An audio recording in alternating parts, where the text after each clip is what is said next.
So I spent the better part of this morning at the Musée d'Orsay. Don't count on my French. It is really one of the most acclaimed museums in the entire world, and it's a well-deserved reputation. It its calling card is its collection of impressionist masterpieces, and many of the most famous impressionist works that are known around the world are featured there. And it is quite the collection. It's not all impressionistic work. There are, I would say, probably 200 years of work, and it leaves you with a definite impression. The style was called Impressionism, but what you were left with is quite an impression as well. And I'll tell you the thing that really struck me as I looked not only at the work here at this museum, but I've noticed this, and when I started to think about it, I noticed the same feeling when I think back through the collections of other great museums that I've visited around the world. Whenever you see representational work that is realistic in its nature, and particularly work that includes the human form and faces and busts and heads and all of that, one of the things that you walk away with is the sense that we are not as happy as we think we are. So much of this work has a wistfulness to it. There is a solemnity. There is a sense of longing, a sense of melancholy. Yes, there are these moments of happiness and joy, but they're fairly rare. Most of the work has a gravity to it. And I think that we should pay attention to the commentary that makes on the human experience. I believe that art is the nectar of our human experience. It is the triple distillation. If you take all of the human experience and put it into the top of the funnel, at the very, very bottom, these little drops that come out, these distillations, this nectar, one of those things is art. That is the nature of it. It is the concentrated essence of our experience. And I don't believe that concentrated essence is on average happy. So what's the problem with that? Well, the problem with that is that we seem to have tried to reframe the nature of our humanity, to reframe the nature of our lives and the goals of our lives to overcome this and to create a framework in which happiness is the ultimate experience, and that our lives are designed in order to optimize for happiness all the time. Just be happy. Yeah? We've had hit songs that talk about just be happy, right? And I think that's a problem, because we are trying to build, there's a level of artifice to this pursuit of happiness that does not align with the reality of life. You look in social media and you'll get a sense of what I'm talking about. If you look on Facebook, or you look on Instagram in particular, and you look at people's expressions on them, it's very rare that you will see someone with anything but a smile. And you can go through the collection of people's individual selfies, and you'll just see smile after smile after smile after smile, and you go, this person must be the happiest person in the world. I mean, if you based your assessment on their pictures, you'd go, my God, they're just blissed out, aren't they? Yet when you meet that person, that's not their nature. That is not a true reflection of who they are. It is this mask that we assume in facing the world, that we are happy because we believe that is the goal. And the problem with that is that because it is an unrealistic goal that does not conform to the true nature of our lives, that humanity over time has not been blissed out and happy all the time, that life in fact is a good amount of struggle. Life in fact is about overcoming and coping and dealing and contending with challenge. And there's great nobility that comes out of that. In fact, we see a lot of that in the art, this striving to overcome this pain. The nobility of that, the strength of that is inspiring. And a lot of work, a lot of the artwork is designed to tell that story of the inspiration of overcoming. The other thing that I really noticed in the art, another impression I took away from this collection, is this sense of yearning. You see these upcast eyes. Even in some of the paintings, you'll see these almost bacchanalian kinds of things. There's one that was a huge painting of. It felt like it was generally the fall of Rome, and there was a lot of decadence and hedonism and all of that. But over on the side, there was there were a couple of people, and then interspersed in certain places, you would see people who were looking upward. Their eyes were averting away from all of the debauchery and all of the pleasure seeking, and their eyes were cast upward. You would see that in many works, this eyes looking upward, and you would often see light, that they were looking into a source of light. And I think that also communicates a really critical part of the human experience, this yearning for a connection with a higher source, this yearning for spiritual union that we have.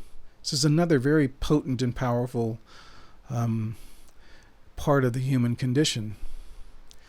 So I think the thing that we need to contend with is this almost endless pursuit of happiness and the lack of realism that it contains, and the fact that when you pursue something as hard as we do, with the vigor and the energy and commitment that we do, we build some of the biggest companies that we've built in the United States in particular are about the pursuit of happiness. The Disney company, that's their whole raison d'etre.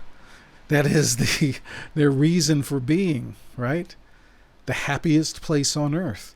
And they have made billions upon billions of dollars selling this myth that happiness is the ultimate goal. In fact, there are certain Disney properties where you can buy a condominium and live in the happiest place on earth 365 days a year.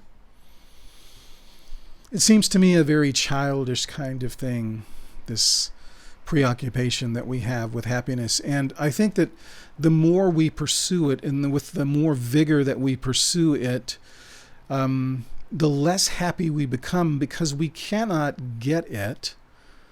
We cannot attain this thing that we are so committed and driven to finding. And that produces a disappointment. Within social media, when we see all of these masks of all these apparently happy people, and we say, well, my life isn't like that, then we are feeling less than, and we feel that we are inferior to these people who are always having this happiness, but they're not. As we've said, this is an illusion.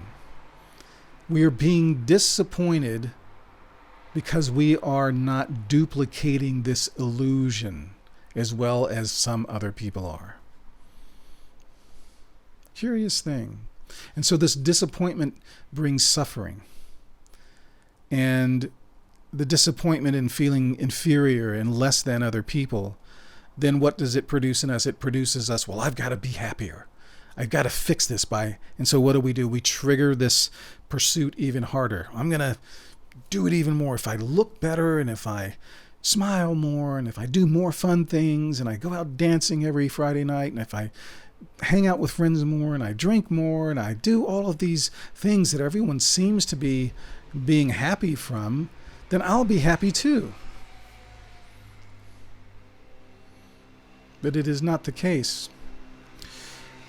We'll dig into this more at a later point, but I think that part of the trouble is that we have focused so much attention on our ego selves, on our personalities, that component of ourselves, our personality selves, the ones that want to match the happiness that we perceive in others, the ones that want to achieve this ultimate happiness that we believe is the ultimate goal that we should have. The ego is the one that participates in that pursuit and designs all of these experiences. It's also the disappointment that the ego suffers that brings us all of this pain. So I think that one of the antidotes to this is to be aware and observe that the ego has this tendency to want to feast and gorge on happiness, but it just ends up making itself sick in the process. We treat happiness should be a dessert. It is a very meaningful part of our lives. Yeah, these moments of joy and ecstasy are wonderful and powerful things, but it's meant to be dessert. Yet we are trying to eat dessert 24/7, and it is making us sick.